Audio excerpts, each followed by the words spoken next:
마태복음 5장 17절부터 20절까지 말씀.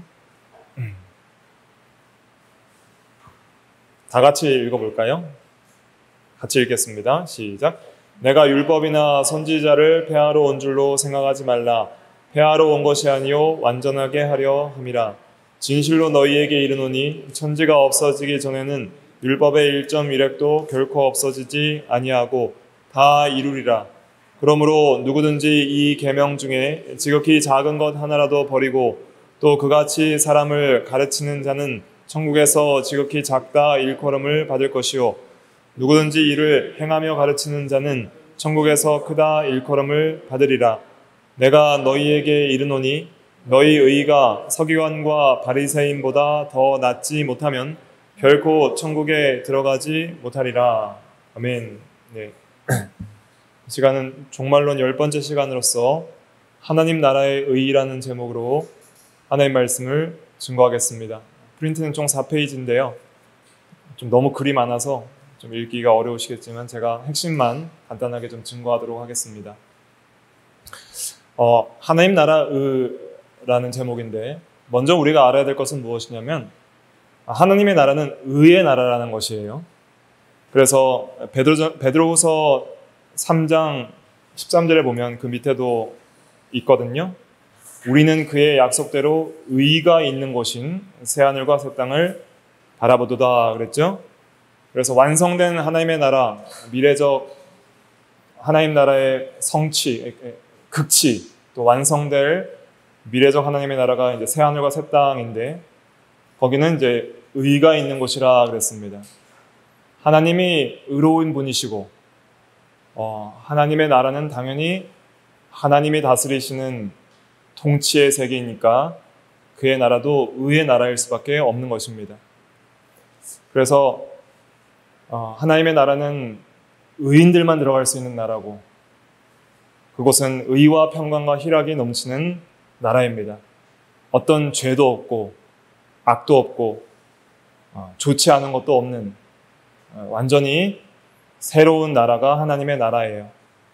그런데 이 세상은 특별히 이 땅의 이 세상 나라는 악한 나라고 악한 세상이고 또 죄가 넘치는 관영한 세상입니다.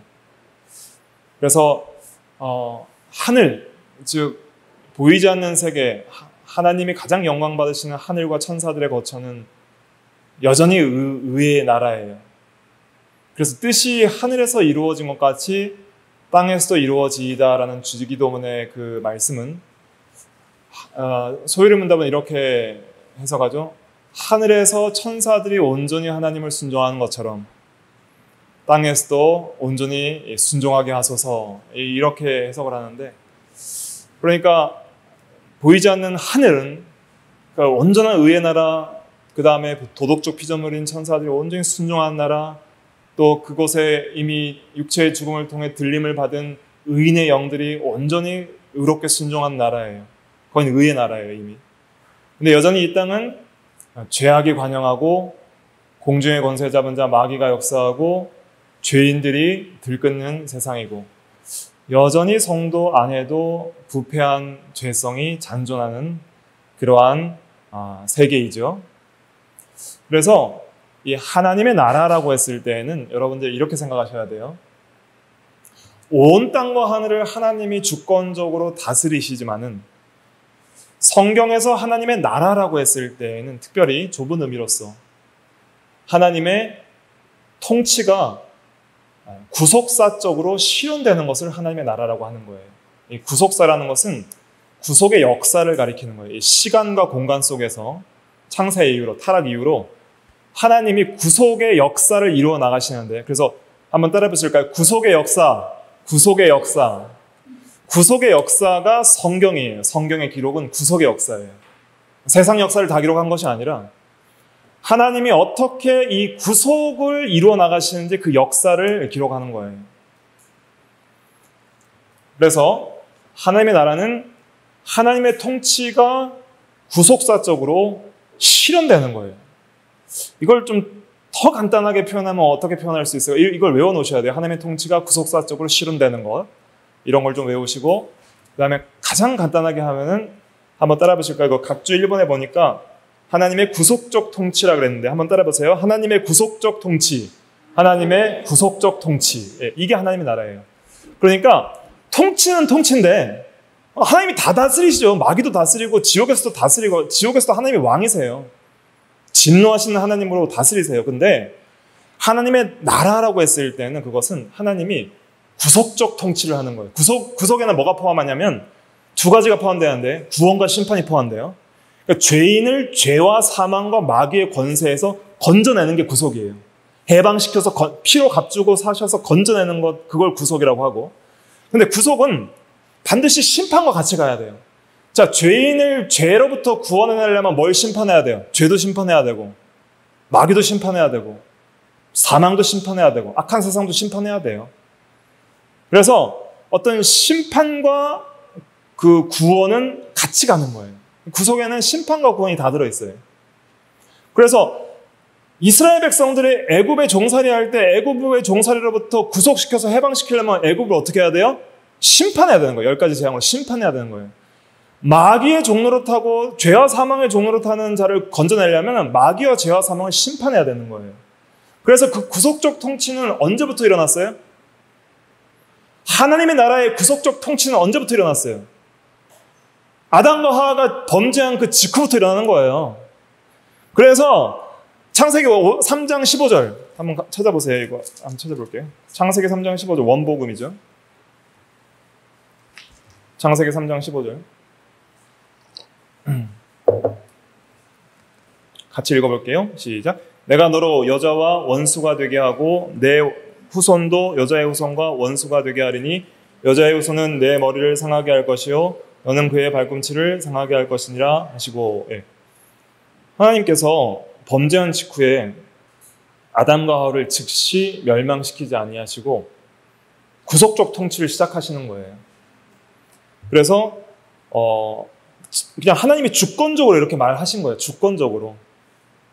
주권적으로 뱀에게 말하신 거예요. 15절은 뱀 너는 여자와 원수가 되게 하리라.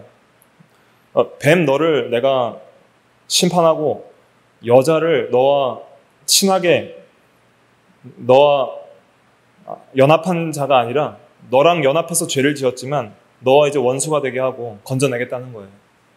또 내 후손도 뱀의 후손도 그 악인들 가리키거든요. 내 후손은 마귀를 왕으로 섬기는 불신앙의 자녀들을 가리키는데 그 마귀의 후손들도 여자의 후손과 원수가 되어서 하나님의 자녀들은 여자의 후손과 다르게 만드시겠다는 거예요.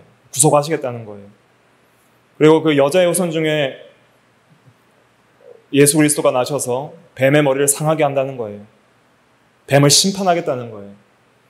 그래서 죄와 사망과 마귀의 권세를 깨뜨리시고 그리고 예수 그리스도의 발꿈치가 상함으로 그 희생을 통해서 예수님의 희생을 통해서 죄와 마귀와 사망을 심판하시고 이기시고 승리하시고 그 다음에 죄인들을 자기 백성을 그들의 죄에서 건져내시는 그 놀라운 하나님 나라의 왕인 메시아의 구속적 통치가 창세기 3장 15절부터 시작이 되는 거예요. 그림자적으로.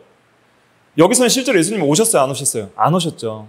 그냥 그림자적으로, 예표적으로, 언약적으로, 예언적으로 지금 성취가 되고 있는 거예요. 그러니까 오리라 하신 예수님을 바라보는 그 시대가 구약이에요. 근데 오리라 하신 그분이 실제로 신약시대 때에 오시죠.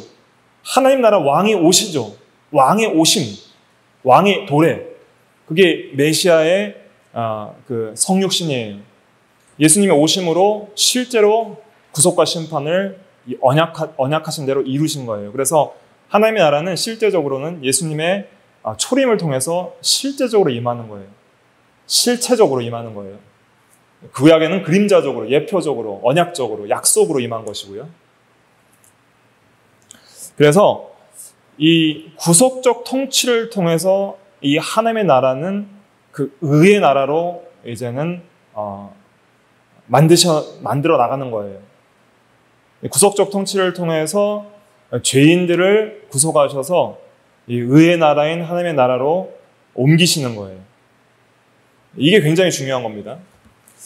이걸 주권적으로 하나님이 하시던 거예요. 우리가 하는 것은 사실은 우리가 이제 하나님의 은혜로 자원해서 이제 우리가 믿고 순종하는 것이지만, 우리가 하는 하나님의 나라에 들어가기 위해서 우리가 하는 공로는 아무것도 없어요.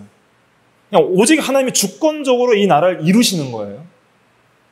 그리고 우리는 그 나라에 부르심을 받고 은혜로 말미암아 중생과 회개와 믿음으로 들어가는 것이죠. 그래서 그 밑에 보시면은 그리스도인은 하나님의 은혜의 통치로 말미암아 오직 은혜로 죄사함을 얻어 하나님 나라에 들어간다 되어 있죠. 골로새서 1장 13절 14절이 중요한 요절이에요. 같이 한번 읽어볼까요? 시작. 그가 우리를 흑암의 권세에서 건져내사 그의 사랑의 아들의 나라로 옮기셨으니 그 아들 안에서 우리가 속량 곧 죄사함을 얻었도다. 예. 그가라는 것은 하나님 아버지를 가리키는 거예요. 12절 근거로 해서 하나님 아버지께서 우리를 흑암의 권세에서 건져내사, 구속적 통치예요. 그의 사랑의 아들로 그냥 주권적으로 옮겨버리시는 거예요. 내가 원한 게 아니라 하나님이 그냥 중생시키셔서 믿고 회개하게 하셔서 옮겨버리시는 거예요. 우리는 자원해서 하지만 하나님께서 그렇게 주권적으로 옮기셔서 속량 죄사함을 얻게 하시고 흑암의 권세, 사탄과 마귀와 사망의 그 권세와 통치에서 건져내셔서 악의 권세에서 사랑의 아들의 나라, 사랑의 세계, 의의 세계로 옮겨버리셨다는 거예요. 이것이 하나님의 나라에 들어가는 놀라운 은혜입니다. 자, 그러면 여기서 이제 제가 질문을 드릴게요. 생각을 하셔야 돼요. 하나님의 나라는 멀리 있는데 내가 찾아서 들어가는 거예요? 아니면 하나님 나라는 1차적으로는 임하는 거예요? 하나님의 나라는 오는 거예요. 그러니까 우리가 이제 오해하시면 안 돼요. 자, 하나님의 나라는 내가 죽으면 가는 멀리 있는 좋은 곳, 그러니까 내가 이제 죽으면 들어가는 그런 곳, 이런 곳이 아니에요. 죄인들은 내가 가고 싶어도 못 가요, 그 나라를. 그러니까 하나님의 나라는 이 땅에서는 사실은 아담의 원죄 이후로 말미암아 이 세상 나라는 그 흑암의 나라가 되었어요. 흑암의 나라. 이 흑암의 나라가 된 이 땅에 하늘은 여전히 빛의 나라고 의의 나라고 사랑의 나라고, 이 땅은 이제 흑암의 나라고 죄악의 나라가 됐는데 이 땅 가운데 하나님의 나라가 오는 거예요. 우리가 가는 게 아니라 하나님의 나라가 오는 거예요. 그래서 성경은 하나님의 나라가 먼저 왔다고 말하는 거예요. 하나님의 나라는 1차적으로 임하는 거예요. 오시는 거예요. 누굴 통해 오세요? 왕을 통해 오시는 거예요. 왕이 오면 나라가 오는 거예요. 왕이 다스리시니까. 그런 걸 바라보셔야 돼요. 하나님의 나라의 왕으로서 예수님이 오셔서 이 땅을 지금 통치하고 계신다. 주권적으로 다스리신다. 그런 어떤 믿음이 있어야 돼요. 그래서 마가복음 1장 15절에도 때가 찼고 하나님의 나라가 가까이 왔으니, 왔다 그랬잖아요. 이미 때가 찼고 왔다는 거예요. 이미 임했고 아직 임하지 않았지만 임할 것이다. 그 다음에 마태복음 12장 28절에도 하나님의 나라가 너희에게 이미 임하였느니라. 성령을 통해 귀신을 쫓아내는 그 왕적 사역을 통해서 이미 이 시대 가운데 이 땅에 하늘이 아닌 이 땅에 임했다는 거예요. 하지만 극치는 아직 임하지 않아서 주의 재림을 통해서 완성될 하나님 나라가 임할 것을 또 소망한다는 것이죠. 누가복음 22장 18절에 보면 내가 너희에게 이르노니 내가 이제부터 하나님의 나라가 임할 때까지 포도나무에서 난 것을 다시 마시지 아니하리라. 이것은 무엇이냐면 성찬식을 제정하시고 예수님은 딱 한 번만 성찬 참여하시고 성천하셔서 성찬식 더 이상 참여 안 하시죠. 근데 이것은 예수님이 재림 이후에 하나님의 나라가 임할 때에 그때의 어린 양의 혼인잔치에서 성도들이 완전한 성령 안에서 의와 사랑과 희락에 충만한 교제, 마신다는 것은 성찬을 통해 먹고 마신다는 것은 하나님과의 그 교제를 상징하는 거예요. 코이노니아, 교제. 영생을 누림, 완전한 영생을 누림을 상징하는 거예요. 먹고 마신다는 것은. 그 재림 때에 이루어질 완전한 하나님과 예수님과의 교제 때까지는 이제 다시는 예수님께서 이제 물리적인 어떤 성찬이나 이런 것을 참여하지 않으신다는 것이죠. 그런 의미입니다. 그래서 이제 주의 날이 올 거예요. 주의 날은 초림 때에도 주의 날이 임한 것이고 재림 때에도 주의 날 혹은 하나님의 날이라고 표현을 해요. 주의 날이 도둑같이 올 것인데 그날 우리가 임하기를 사모해야 돼요. 그러니까 이미 예수님께서 오심으로 하나님의 나라 구속적 통치가 이미 임했다. 이걸 믿으시고 지금은 성령과 말씀으로 하나님 보좌 우편에서 하나님의 왕이신, 하나님 나라의 왕이신 예수님께서 지금 영적으로 다스리신다. 이걸 믿으셔야 되고, 그 다음에 하나님의 날이 임하기를 사모하는 자들에게 반드시 임할 것이다. 이걸 믿는 거예요. 1차적으로 하나님 나라가 임하는 거예요. 이 땅에 임하는 것이고. 근데 그 나라를 이제 들어가야 돼요. 그 임하는 하나님의 나라에 들어가려면은 누구만 들어갈 수 있어요? 의인들만 들어갈 수 있어요. 죄인은 그 나라에 들어갈 수가 없어요. 왜냐하면 그 나라는 의의 나라이기 때문에. 그래서 마태복음 5장 20절에는 너희 의가 서기관과 바리새인보다 더 낫지 못하면 결코 천국에 들어가지 못하리라 그랬어요. 그리고 죄인들은 들어갈 수 없다 그랬어요. 불의한 자가 하나님의 나라를 유업으로 받지 못할 줄 알지 못하느냐 하시면서 고린도전서 6장 9절부터 보면은 이렇게 죄를 짓는 자는 하나님의 나라를 유업으로 받지 못하리라 그랬습니다.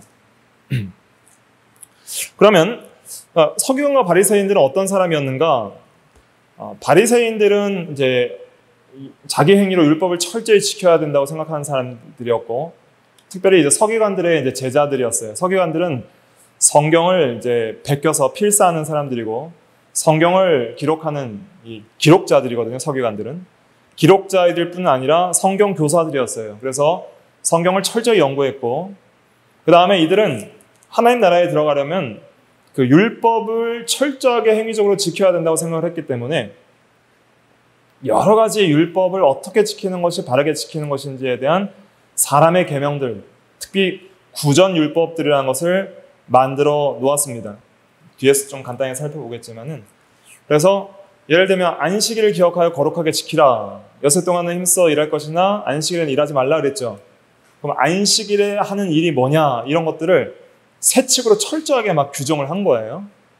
그래서 그런 행위들을 지킴으로써 하나님 나라에 들어갈 수 있다고 믿었던 사람들이에요. 바리새인과 서기관들은. 그래서 바리새인들과 서기관들은 의식적으로 외식적으로 율법을 준수했지만은 행위적으로 볼 때는 매우 그 경건의 모양에 있어서는 의로운 행위들이 많이 있었던 사람이에요.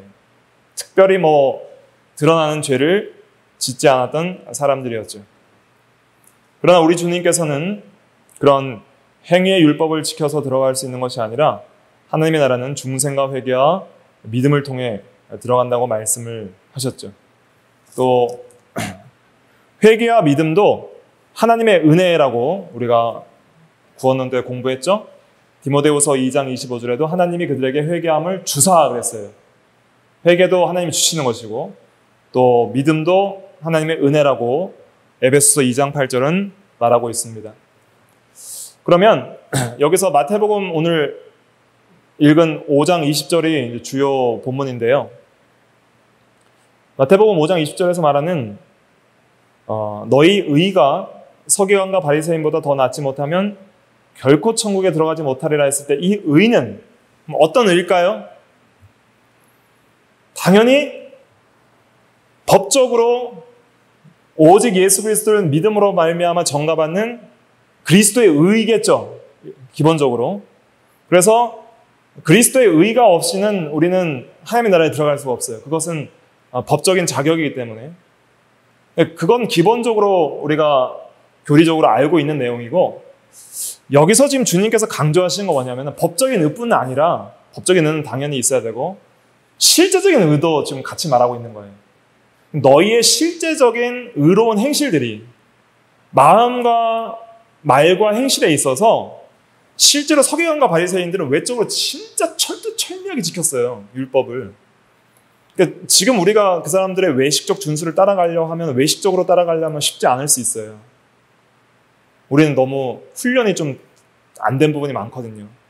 그 사람들은 진짜 그 행위의 율법에 정말 목숨을 건 사람들이었어요. 그게 하나님 나라에 들어가는 구원이라고 생각했기 때문에. 근데 여기서 예수님께서 말씀하시는 것은 실제적인 의도, 서기관과 바리새인보다 너희들이 나아야 된다. 그러니까 이것은 현세적 하나님의 나라를 칭의와 중생을 통해서 들어가는 것뿐 아니라, 여기서 결코 천국에 들어가지 못하리라 하는 이 천국은 미래적 하나님의 나라를 또 의미하기도 하는 거예요. 그래서 우리가 이제 이 시대에 살고 있지만 앞으로 임할 주의 날을 통하여 임할 영광스러운 미래적 하나님의 나라에 들어가려면은 현재적으로 우리의 삶이, 지금 여러분들과 저의 삶이 현재적으로 서기관과 바리새인보다 더 나아야 된다는 거예요. 그래서 그럼 서기관과 바리새인의 의는 무엇인가? 이 페이지로 좀 넘어가셔서 제가 좀 설명을 드릴게요. 서기관과 바리새인들은 그 율법의 행위에 대해서 철저하게 시간을 들여서 연구를 했던 사람들이에요. 그래서 의의 생활을 성취하는 목표를 이루고자 했던 사람들이에요. 예를 들어 볼게요. 예를 들어 중간에 보시면 율법은 안식일에 일하지 말아야 한다고 말씀합니다. 그럼 과연 무엇이 일인가? 뭐가 일인지는 성경이 명확하게 말하고 있지 않아요. 그러면 이제 서기관과 바리새인들은 일이 뭔가를 정의하기를 원했어요. 그래서 그것을 여러 가지 구전 율법, 성경에 보면 장로의 유전 혹은 사람의 계명이라는 표현들이 나오잖아요. 그런 것들이에요. 그런 것들이 나중에는 발전해서 기록이 돼요. 그 기록을 미시나라고 해요. 구전율법을 기록한 거예요. 그 다음에 그 구전율법에 대한 해석과 또 이런 이 논증, 적용 이런 것들을 기록한 것이 탈무드예요. 그래서 미시나는 구전율법이고 미시나에 대한 해석이 탈무드다 이렇게 이해하시면 됩니다. 근데 그런 구전율법 중에 어떤 게 있냐면은 그럼 뭐가 일이냐 할 때 예를 들면 한 사람이 키우는 닭이 있어요. 닭이 안식일에 알을 낳았어요. 그 닭이 낳은 알 먹어도 돼요, 안 돼요? 이제 거기서 해석이 들어가는 거예요. 그러면은 서기관들은 이렇게 해석했어요. 알을 낳을 목적으로 닭을 키우면은 그것은 닭이 일한 것이다. 이게 안식일에 알을 키우는 목적으로 키우던 닭이 알을 낳으면은 그 알을 먹는 것은 일이다. 이렇게 해석하는 거예요. 죄다. 이렇게 해석했고. 근데 알을 낳을 목적으로 키우지 않은 닭이라면은 그거는 먹어도 된다. 이렇게 해석한 거예요. 자기들이 그렇게 해석을 하고 그걸 율법으로 정한 거예요. 우리가 생각하면은 되게 우스꽝스러워 보이는 그런 해석일 수 있지만은 그들에게는 굉장히 이게 중요한 문제였어요. 왜냐하면은 그 알을 먹느냐 안 먹느냐는 죽느냐 사느냐의 문제예요. 영생에 들어가고 하나님의 나라에 들어가느냐 못 들어가느냐의 문제예요. 그 사람들에게는. 그러니까 그 사람들은 목숨 걸고 지키는 거예요. 그거를. 그러니까 진리를 모르니까 자유하지 못하고 자기의 행위로 율법의 의를 이루려고 하니까 이룰 수도 없지만은 그 이루려고 여러 세칙을 만드는데 그 세칙이 진리에 맞지도 않지만은 자기 나름대로 그렇게 사람의 계명으로 그렇게 세칙을 지켜서 그렇게 행위로 구원을 받으려고 했던 사람들이 이 유대인들이다. 그래서 안식일에는 이제 불도 켜면 안 되거든요. 그래서 지금도 이제 그걸 철저하게 지키는 유대인들은 토요일 날 가스레인지 불을 가장 약불로 켜놓는데요. 그리고 그러니까 토요일이 그들은 안식일이니까 금요일 날 약불로 켜놓고 토요일 날 하루 종일 그거 안 끄는 거예요. 손을 안 대요. 그렇게 해서 이제 안식일을 지키는 거예요. 그래서 그렇게 함으로써 이제 하나님의 나라에 들어갈 수 있다고 생각을 한 것이죠. 그런데 예수님께서는 서기관과 바리새인들의 의보다 더 나은 의가 있어야 된다고 그랬습니다. 그것은 실제로는 어떤 의냐면은 완전한 의예요. 완전한 의.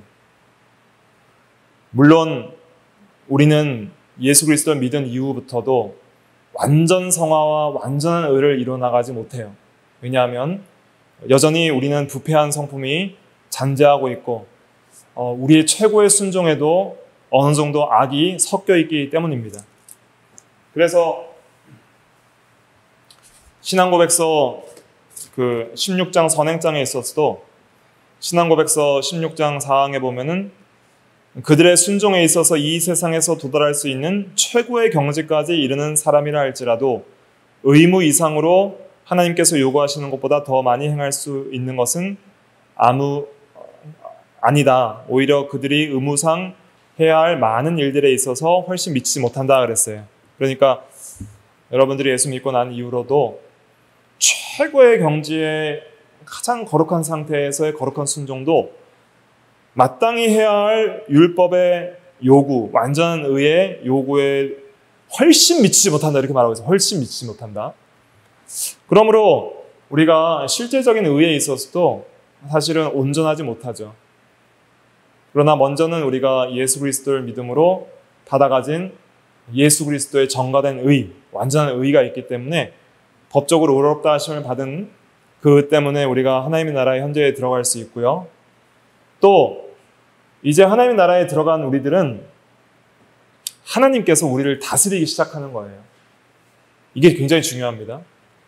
그래서 그 2페이지 좀 위에, 맨 위에 가보시면은 하나님 나라의 그 미래의 영역에 들어가기에 필요한 의는 이제 현재적으로 우리가 현재 하나님의 나라에 들어갔고 미래에도 하나님의 나라에 들어가기에 합당한 필요한 의는 법적인 의뿐만 아니라 실제적으로 하나님이 우리의 삶 속에서 다스리시는 결과로 나타나는 의다. 이게 굉장히 중요해요.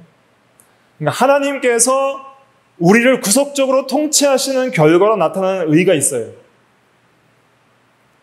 그 의가 하나님이 인정하시는 유일한 의예요. 하나님이 성령께서 내 마음을 다스리시고 진리로 나의 마음을 다스리셔서 우리 삶 가운데 하나님이 왕이 되시고 살아도 주를 위하여 살고 죽어도 주를 위하여 죽게 하심으로 말미암아 하나님이 우리 삶 가운데서 그의 통치의 결과로 이루어지시는 우리의 의가 있어요. 은혜의 통치의 결과로 이루어지는 실제적인 성도의 의가 있어요. 그것을 하나님께서 인정해 주시는 거예요. 예수님께서는 마태복음 5장 48절에 보면 그러므로 하늘에 계신 너희 아버지의 온전하심과 같이 너희도 온전하라 그랬어요. 예수님은 우리에게 온전함을 요구하셨어요. 하나님같이 온전하라. 그럼 그 온전함에 이룰 수 있는 사람이 누가 있겠어요? 아무도 없죠. 새하늘과 새 땅에서 완성될 하나님의 나라에서 우리는 영화의 단계에 들어갈 때 드디어 율법을 온전히 순종할 수 있게 될 것이죠. 하지만 현재적으로 이 땅에서는 우리가 완전 순종의 그 완전 성화는 이룰 수가 없어요. 하지만은 하나님이 요구하시는 것은 완전한 의예요. 그래서 마태복음 7장 17절부터 이 페이지 마지막부터 21절까지 한번 읽어볼게요. 7장 17절부터 한번 읽어볼게요. 시작. 이와 같이 좋은 나무마다 아름다운 열매를 맺고 못된 나무가 나쁜 열매를 맺나니 좋은 나무가 나쁜 열매를 맺을 수 없고 못된 나무가 아름다운 열매를 맺을 수 없느니라. 아름다운 열매를 맺지 아니하는 나무마다 찍혀 불에 던져지느니라. 이러므로 그들의 열매로 그들을 알리라. 나더러 주여 주여 하는 자마다 다 천국에 들어갈 것이 아니요 다만 하늘에 계신 내 아버지의 뜻대로 행하는 자라야 들어가리라. 네, 그 열매로 그들을 알리라 그랬죠. 그러니까 행위의 열매, 선행의 열매가 있어야 된다는 거예요.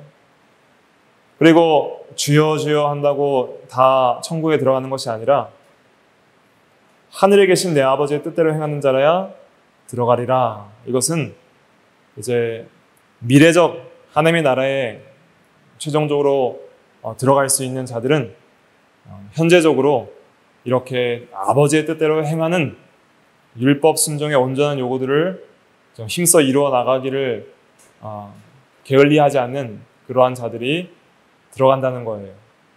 그러면 이것은 어떻게 이루어지는가? 우리의 율법 순종의 의는 현재적으로 실제적으로 온전하지 않아도 먼저는 예수 그리스도 안에서 믿음으로 말미암아 받아가진 그리스도의 의 때문에 우리는 하나님과의 바른 관계 안에 들어가게 됩니다. 그래서 하나님과의 바른 관계 안에서 우리가 진실한 마음으로 순종을 하는 그 진실한 순종은 하나님께서 부족함이 있어도 용납해 주시고 받아주시는 거예요. 그래서 신앙고백서에서도 그 16장 6절에도 그럼에도 불구하고 성도들의 인격이 그리스도를 통해 받아들여졌기 때문에 그들의 선행도 역시 그리스도 안에서 용납된다 그랬어요. 그래서 우리의 이 선행도 그리스도 안에서 용납이 되는 거예요. 그러니까 먼저는 하나님과의 바른 관계가 중요한 것이고 그 다음에 바른 관계를 칭의를 통해서 맺었으면은 이제는 중생과 성화를 통해서 실제적인 의를 이루어 나가는 삶 속에서 우리가 진실한 마음으로 하나님께 진실한 마음으로 주를 위해 순종하는 그 순종을 하나님께서 바리새인과 서기관들의 의보다 더 탁월한 그리고 하나님이 받으실 만한 의로 인정해 주시는 거예요. 그러니까 우리의 의가 우리의 이 세상에서의 실제적인 의가 온전해요? 온전하지 못해요? 온전하지 못하죠. 근데 그리스도 안에서 우리가 정말 자원하여 사랑하는 마음으로 감사함으로 하나님을 위하여 믿음으로 살면은 그 순종이 부족해도 그리스도 안에서 받아져요? 안 받아져요? 받아지는 거예요. 하나님께서 그것을 기쁘게 받으시는 거예요. 하나님을 사랑함으로 순종했기 때문에 내적으로부터 하나님을 사랑하고 하나님의 은혜에 감사해서 주를 위해 주님의 영광을 위해 동기 자체가 주님의 영광을 위해 주님을 사랑하는 마음으로 나왔고 그렇기 때문에 또 하나님과의 바른 관계 안에서 순종했기 때문에 믿음으로 순종한 것이고 그리스도 안에서 한 것이기 때문에 하나님은 그 뜻대로 준행한 것을 기쁘게 받으시고 상 주기도 기뻐하시는 거예요. 잘하였다 착하고 충성된 종아. 그렇게 기뻐하시는 거예요. 그래서 이러한 역사가 어떻게 일어날 수 있는가? 그것은 하나님의 은혜의 통치, 하나님의 구속적 은혜의 통치의 결과예요. 그러니까 하나님의 나라가 이미 우리 가운데 임한 결과로서 우리가 그 나라에 들어간 결과로서 칭의 안에 있고 중생 안에 있고 성화의 단계에 있는 놀라운 결과로서 우리에게 이루어지는 역사예요. 그러니까 내가 하나님 앞에 의로운 삶을 하루라도 살아갈 수 있는 것은 하나님 나라가 이미 이 시대 가운데 이 땅에 임했고 또 하나님의 통치가 내 안에 임하여서 나를 주권적으로 하나님께서 구속하셔서 구속적 통치로 나를 하나님의 나라로 들어가게 하셨기 때문에 내가 하나님의 나라에서 믿음으로 순종하는 그 통치에 복종하는 삶을 하나님께서는 의롭게 인정해 주시고 완성된 영원한 하나님 나라를 상속받기에 합당한 자로 여겨주신다는 거예요. 그래서 이러한 그 구원론에 있어서 우리가 이 조직신학적인 어떤 교리적인 어떤 교리에 있어서 이러한 내용들을 하나님 나라의 관점에서 볼 수 있는 그런 시각들이 필요합니다. 그래서 이제 로마서 5장 21절 이런 것들 이제 그렇게 해석할 수 있는 거예요. 로마서 5장 21절 읽어볼게요. 시작. 이는 죄가 사망 안에서 왕노릇한 것 같이 은혜도 또한 의로 말미암아 왕노릇하여 우리 주 예수 그리스도로 말미암아 영생에 이르게 하려 함이라. 자, 이거 어떻게 해석해야 돼요?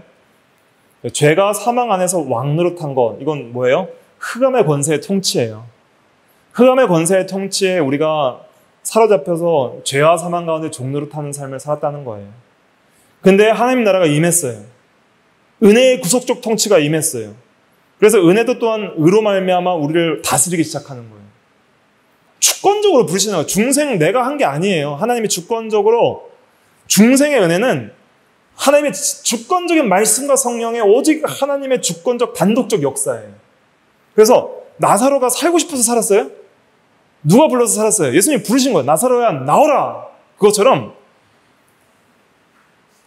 잠자는 자여 죽은 자 가운데서 일어나라. 그리스도께서 너희에게 비추시느니라. 에베소 5장 이 말씀 있잖아요.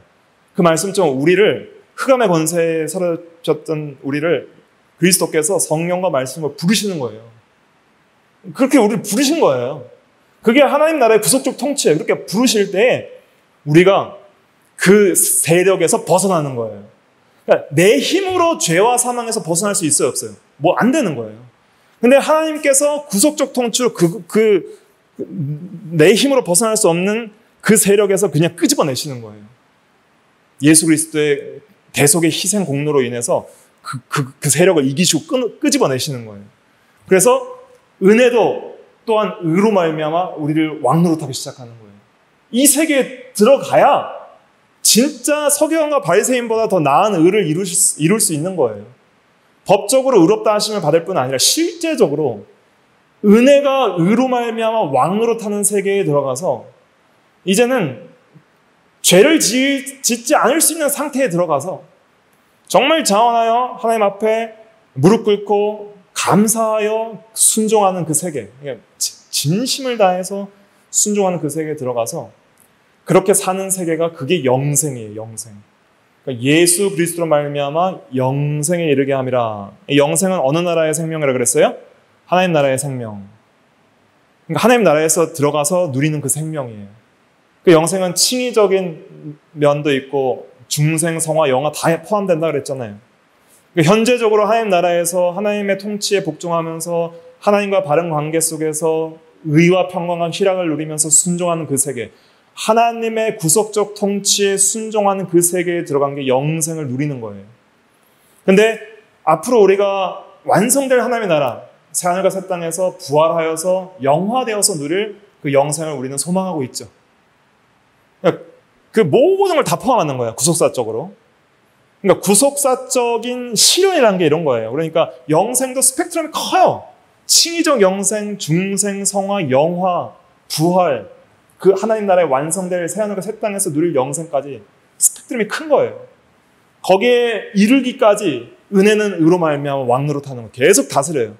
여러분들은 한번 하나님 나라에 들어갔으면 구속적 통치에서 벗어날 수 있어요, 없어요? 못 벗어나요. 절대 못 벗어납니다. 죄 지으면은 매를 때리셔서라도 의롭게 살게 만드시는, 계속 하나님이 여러분들을 절대로 의롭게 살게 만드시려고 계속적으로 다스리실 거예요. 그러니까 중요한 건 뭐냐면 내가 그 통치에 감사하고 자원하여 복종하여서 더 의로 말미암아 왕노릇하는 그 세계에 더 깊이 들어가는 게 중요해요. 좀 의가 좀 은혜로 말미암아 우리의 삶과 심령 가운데 좀 다스려 주옵소서. 왕노릇하게 하여 주시옵소서. 그래서 좀 영생에 좀 이르게 하여 주시옵소서. 이러한 기도를 하는 게 그의 나라와 그의 의를 구하는 거예요.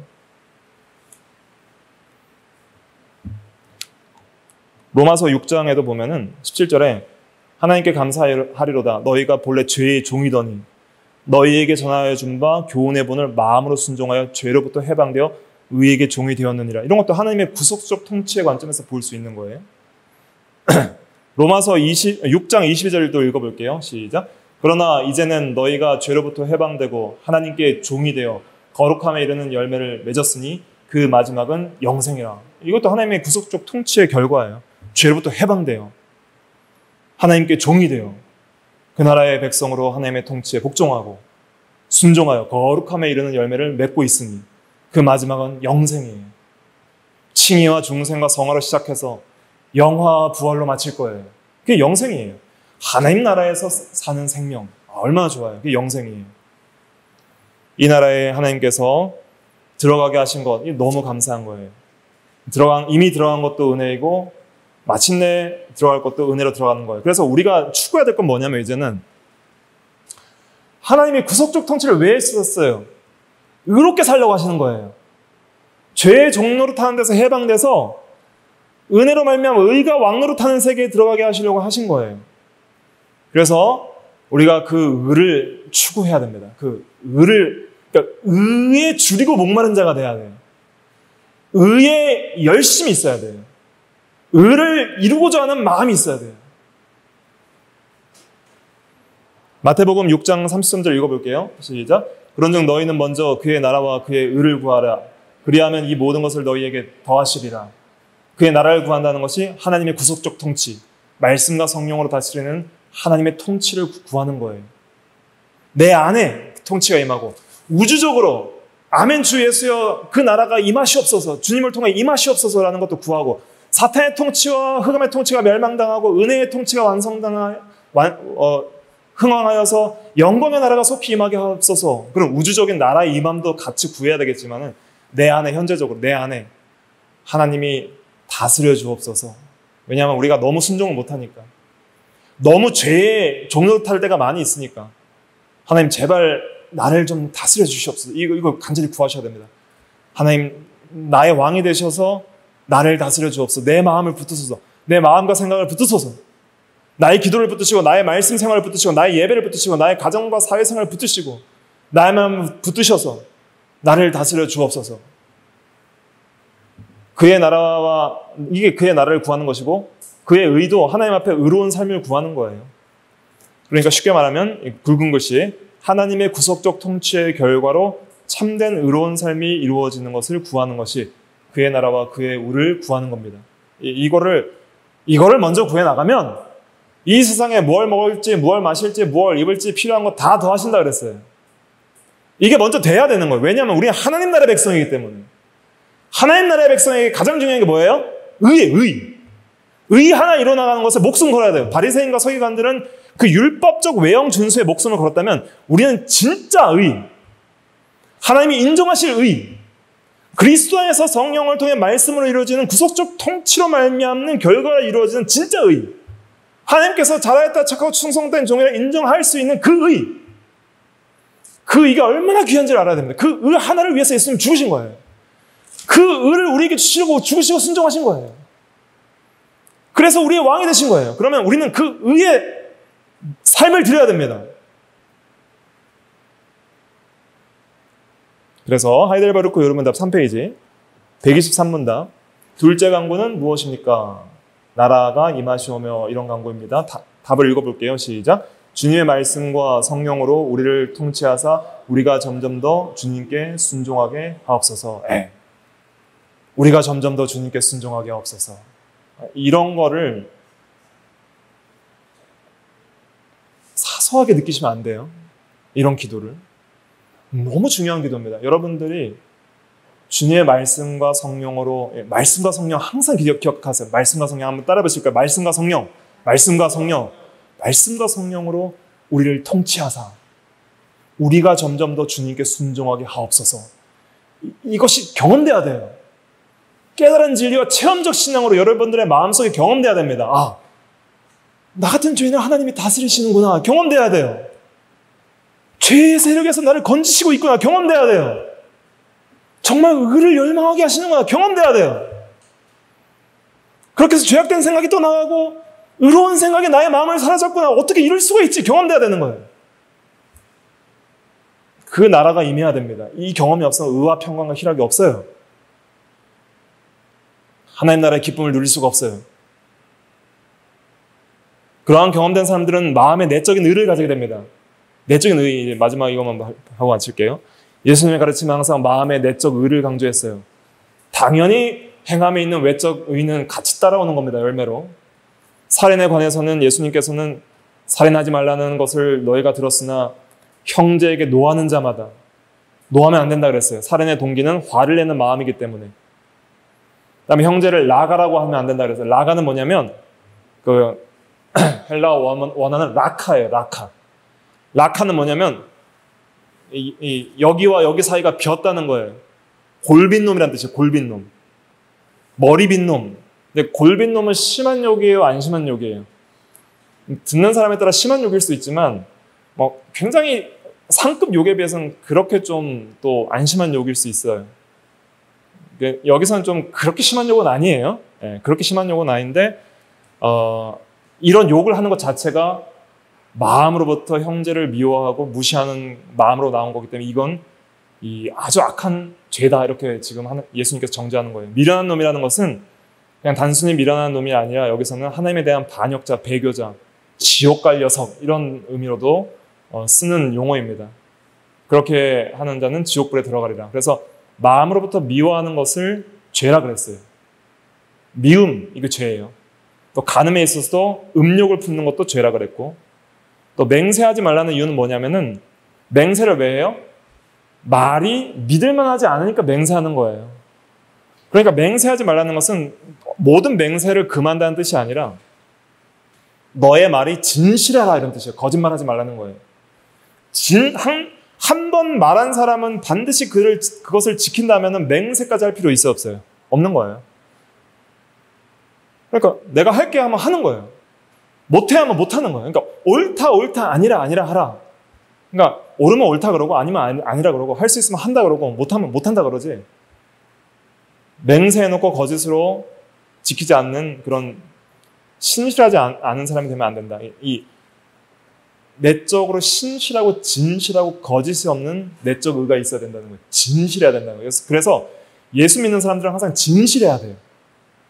잘못했으면 잘못했다 회개하고 옳은 것은 옳다고 굳게 믿고 세워나가고 그게 있어야 돼요. 원수 사랑에 있어서도 그 오른밤을 치면 왼밤도 돌려대라 그랬잖아요. 그러면 어떤 사람이 진짜 오른밤을 맞았대요. 왼밤도 이렇게 돌려댔대요.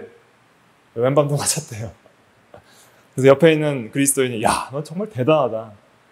어떻게 이렇게 말씀대로 잘 순종하냐. 그러니까 그 사람이 뭐라 그랬냐면 야, 속으로 한 대 치고 싶었는데 참느냐고 힘들었다. 이건 순종한 거예요? 못한 거예요? 그럼 못한 거예요. 여기서는 행식적으로 돌려대라는 뜻이 아니라 진정으로 그 사람에게 복수하고자 하는 마음을 품지 마라 이거예요. 그러니까 막고 있으라는 뜻은 아니에요. 우리가 정당방위할 수 있어요. 근데 왼밤도 돌려대라는 것은 복수심과 원한을 품지 말라는 그런 의미예요. 용서하고 사랑할 수 있어야 한다는 내적인 의미를 말하는 것이지 뭐 맨날 맞으라는 뜻은 아니에요. 그러니까 이런 내적인 의의는 우리 안에서 나올 수가 없는 거예요. 뭐의 결과예요? 하나님의 구속적 통치의 결과로 나오는 거예요. 은혜의 역사예요. 그러니까 이런 역사들이 있는 사람은 이미 하나님 나라에 들어간 증거고 열매이고 그 사람은 영원한 하나님의 나라를 들어갈 확신을 가지는 사람이에요. 이런 은혜가 좀 우리에게 있어야 되겠습니다. 다 같이 기도하겠습니다.